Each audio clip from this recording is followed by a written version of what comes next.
विदुर अमरनाथ की खुलकर तारीफ नहीं कर रहे थे, लेकिन मन ही मन उसकी सराहना करते हुए उन्होंने खुद से कहा, तुम वाकई में अच्छा प्रदर्शन कर रहे हो अमरनाथ।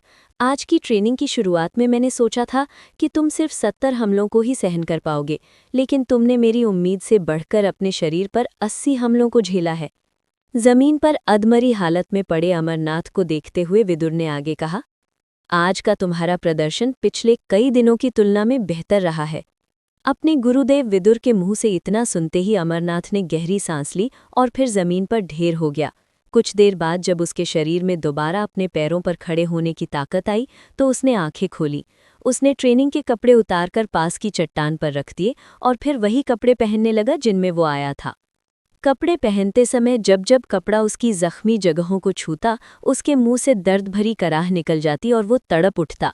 इसी दौरान विदुर सफ़ेद रोशनी का रूप लेकर अमरनाथ की अंगूठी में समा गए। जाने से पहले उन्होंने वही बात कही जो ट्रेनिंग के दौरान कई बार कह चुके थे, अब देर मत करो, सीधे घर जाओ और अमृत धारा में अपने आप को डुबो दो ताकि तुम्हारे सारे घाव भर जाएं और तुम फिर से सामान्य दिखाई दो। गुरुदेव की बात पर अमरनाथ ने सिर हिलाया और कपड़े पहनकर पहाड़ी जंगल के रास्ते शौर्य महल की ओर निकल पड़ा। महल पहुंचते ही वो सीधे अपने कमरे में गया, दरवाज़ा बंद किया, कपड़े उतारे और अमृत धारा से भरे टब में उतर गया। टब में नहाते ही उसके शरीर के घाव भरने लगे। कुछ देर बाद उसने खुद को पूरी तरह पानी में ढीला छोड़ दिया। दर्दनाक ट्रेनिंग सेशन के बाद उसका शरीर और दिमाग दोनों पूरी तरह थक चुके थे। इसी थकावट के कारण थोड़ी ही देर में उसे टब में ही नींद आ गई। जब अमरनाथ गहरी नींद में था तब अमृत धारा अपना असर दिखा रही थी। वो उसकी उन सभी मांसपेशियों को मजबूत कर रही थी जो कठिन ट्रेनिंग के दौरान कमज़ोर पड़ गई थीं।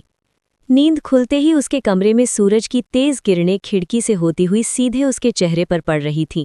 जैसे ही वो अमृत धारा से भरे टब से बाहर निकलने की कोशिश करने लगा, उसकी मांसपेशियां कड़कड़ाने लगीं। ये महसूस करते हुए उसने खुद से कहा, बस इसी पल के लिए तो मैं ट्रेनिंग में इतनी मेहनत करता हूँ ताकि मेरे शरीर में और जान आ सके। टब से बाहर आते ही उसकी नज़र पानी पर पड़ी। अमृत धारा का हरा रंग अब पूरी तरह गायब हो चुका था और टब में सिर्फ साफ पानी बचा था। ये देखकर उसने खुद से कहा, मुझे अमृत धारा के नए इंतज़ाम के बारे में भी सोचना पड़ेगा। कुछ देर बाद वो आईने के सामने खड़ा हुआ और अपने भीतर एक अलग ही शक्ति महसूस करते हुए उसने मुस्कुराकर कहा, आखिरकार मैं शक्ति के 5वें सितारे पर पहुंच गया हूं। अब मैं रुकने वाला नहीं हूं। आधे महीने में चौथा सितारा और फिर अगले 1.5 महीने में 5वां सितारा हासिल करना अमरनाथ के लिए पहले नामुमकिन था। जिस तरह वो मेहनत कर रहा था, उसे देखकर लगता था कि अगले साल तक 7वें सितारे तक पहुंचना भी उसके लिए असंभव नहीं रहेगा। लेकिन ये भी सच था कि ये सब कुछ अमृत धारा की वजह से ही संभव हो पाया था। इसके बिना वो इतनी कठोर ट्रेनिंग शायद सह भी नहीं पाता। आईने में खुद को देखते हुए उसने कहा, अगर मुझे अपनी शक्ति को और आगे बढ़ाना है तो सबसे पहले अमृत धारा के लिए जड़ी बूटियां जुटानी होंगी।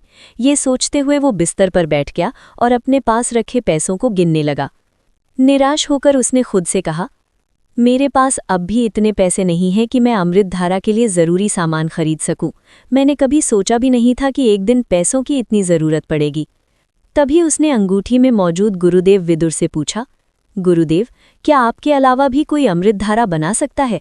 विदुर ने तुरंत जवाब दिया, मार्कस पर कई तरह की जड़ी बूटियां हैं। सही मात्रा में मिलाने से ही अमृत धारा बनती है। जरा सी गलती भी शरीर के लिए खतरनाक हो सकती है। अमरनाथ ने बीच में टोकते हुए कहा, गुरुदेव, मुझे ये सब पता है। मैं बस ये जानना चाहता हूँ कि क्या आपके अलावा कोई और भी इसे बना सकता है? थोड़ा सोचकर विदुर ने कहा, हाँ, बना तो सकता है, लेकिन पूरे वहाल साम्राज्य में मेरे जैसा इसे कोई नहीं बना पाएगा। उनकी आंखों में गर्व साफ छलक रहा था। ये सुनकर अमरनाथ खुश हुआ और बोला, बस यही सुनना चाहता था। मेरा विचार है कि हम अमृत धारा की नीलामी करवाएं। ऊंची बोली लगेगी, पैसों की कमी नहीं रहेगी और फिर हम अपने लिए और अमृत धारा बना सकेंगे। विदुर इस विचार से ज्यादा खुश नहीं थे, लेकिन उन्होंने सपाट स्वर में कहा, अगर तुम्हें यही ठीक लगता है तो करो, मुझे आपत्ति नहीं है। ये सुनकर अमरनाथ ने राहत की सांस ली। उसने बचे हुए पैसों से कुछ सस्ती जड़ी बूटियां खरीदी, जिनसे विदुर ने फिर से अमृत धारा तैयार की। हालांकि इस बार उसका रंग पहले जितना अच्छा नहीं था। उस छोटी शीशी में सुरक्षित रखकर अमरनाथ ने आंखें बंद की और फिर शीशी लेकर मेसुडोरिया शहर की सबसे बड़ी नीलामी जगह की ओर निकल पड़ा। दरबार नीलामी घर मैसूडोरिया का सबसे बड़ा नीलामी केंद्र था, जिसे ओहान साम्राज्य के सबसे शक्तिशाली और रईस परिवारों में से एक दरबार परिवार संभालता था। इस परिवार का दबदबा पूरे साम्राज्य में उसी तरह माना जाता था जैसे जयन परिवार का। दरबार परिवार वुहान साम्राज्य के सबसे शक्तिशाली परिवारों में गिना जाता था। इस परिवार के लगभग सभी से अच्छे संबंध थे, यहाँ तक कि कुछ लोगों का ये भी मानना था कि पूरे वुहान साम्राज्य में उनका एक अलग ही दबदबा है। वुहान साम्राज्य में जिस तरह जयान परिवार का प्रभाव था, ठीक उसी तरह दरबार परिवार का भी रुतबा था। उनके दबदबे का असर नीलामी के समय साफ दिखाई देता था। चाहे किसी को कितना भी फायदा हो या नुकसान, कोई भी दरबार परिवार के खिलाफ जाने की हिम्मत नहीं करता था। इधर दूसरी तरफ अमरनाथ नीलामी घर के ठीक सामने आकर खड़ा हो गया। अगले ही पर उसके दिमाग में एक विचार आया। वो पास की एक गली में गया और वहां से अपने मुंह पर काले रंग का नकाब डालकर बाहर निकला। नकाब पहनते ही उसने अपना पूरा हुलिया बदल लिया था।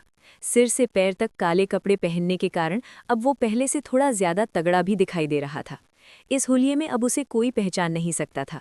अमरनाथ ने एक राहत की सांस ली, लेकिन इसका मतलब ये बिल्कुल नहीं था कि वो बेपरवाह हो गया है, बल्कि वो अच्छी तरह जानता था कि जैसे ही लोगों को अमृत धारा के बारे में पता चलेगा, इस मामले को बेहद होशियारी से संभालना होगा। उसे ये भी समझ आ चुका था कि जैसे ही शहर के अलग अलग दलों को अमृत धारा की जानकारी मिलेगी, हर कोई इसे हासिल करना चाहेगा। हर दल ये चाहेगा कि अमृत धारा की मदद से वो और ज्यादा शक्तिशाली बन सके। अमृत धारा को पाने की लालसा में कोई न कोई उस तक पहुंचने की कोशिश जरूर करेगा। यही वजह थी कि अमरनाथ ने अपना हुलिया बदलने का रास्ता चुना था। एक बार फिर नीलामी घर के सामने खड़े होकर अमरनाथ ने पूरे भरोसे के साथ अंदर कदम रखा। बाहर कुछ सैनिक खड़े थे, लेकिन किसी ने भी उसका रास्ता रोकने की हिम्मत नहीं की। नीलामी घर के अंदर पहुंचते ही अमरनाथ ने तेजी से चारों तरफ नजर दौड़ाई। तभी उसकी नज़र एक कमरे पर पड़ी, जिस पर लिखा था इंस्पेक्शन रूम। यही वो जगह थी जिसकी उसे तलाश थी। जैसे ही अमरनाथ उस कमरे की ओर बढ़ा, उसने देखा कि अंदर पूरा कमरा लगभग खाली था। तभी उसकी नज़र एक अधेड़ उम्र के आदमी पर पड़ी। उसे देखकर अमरनाथ ने दरवाज़ा खटखटाते हुए कहा, क्या मैं अंदर आ सकता हूँ? अमरनाथ की आवाज़ सुनते ही वो आदमी अपनी जगह से उठा और उसके पास आ गया। अमरनाथ का पहनावा देखकर वो थोड़ा चौंका, लेकिन अगले ही पल उसने पूछा, क्या आप यहाँ किसी चीज़ की जांच के लिए आए हैं? अमरनाथ ने भारी भरकम आवाज़ में जवाब दिया, हाँ, बिल्कुल। असल में ये आवाज़ अमरनाथ की नहीं, बल्कि उसकी अंगूठी में मौजूद गुरुदेव की थी। इसके बाद अमरनाथ कमरे के अंदर आया और उस आदमी के सामने अमृत धारा की शीशी रख दी। उस आदमी ने शीशी उठाई, उसे ध्यान से देखा और फिर सूंघा। अगले ही पल उसके चेहरे के हाव भाव बदल गए। उसने सम्मान के साथ पूछा, क्या ये आपने बनाई है? उसके सवाल पर गुरुदेव की आवाज़ आई, हाँ, ये मैंने ही तैयार की है। आदमी ने आगे पूछा, क्या मैं जान सकता हूँ कि ये क्या है और इसके क्या फायदे हैं? पूरे आत्मविश्वास के साथ गुरुदेव ने जवाब दिया, इसे अमृत धारा कहा जाता है। ये लोगों की शक्तियों को बढ़ाने में मदद करती है, लेकिन ये सिर्फ लव रैंक हासिल करने तक ही असरदार है। इतना सुनते ही वो आदमी हैरानी से बोला, तो क्या सच में ये लव रैंक तक पहुंचने में मदद करती है? आपको पूरा विश्वास है? उसने ये बात इसलिए दोहराई क्योंकि मार्कस में हर कोई जानता था कि लव रैंक हासिल करने के लिए अगर किसी दवा का सहारा लिया जाए तो रैंक तक पहुंचने से पहले जान जाने का भी खतरा रहता है। इसकी वजह ये थी कि लव रैंक से पहले शरीर की ताकत बहुत कम होती है और दवा का असर ज्यादा हो जाए तो शरीर उसे सहन नहीं कर पाता। यही सब सोचते हुए वो आदमी अमरनाथ को घूर रहा था। वो इस अमृत धारा की बोली लगवाने के लिए पूरी तरह सहमत भी था और पूरी तरह इनकार भी नहीं कर पा रहा था। ये देखकर अमरनाथ थोड़ा परेशान हो गया। आगे क्या? क्या नीलामी में अमृत धारा की बोली लगेगी? क्या अमरनाथ की पहचान उजागर होगी?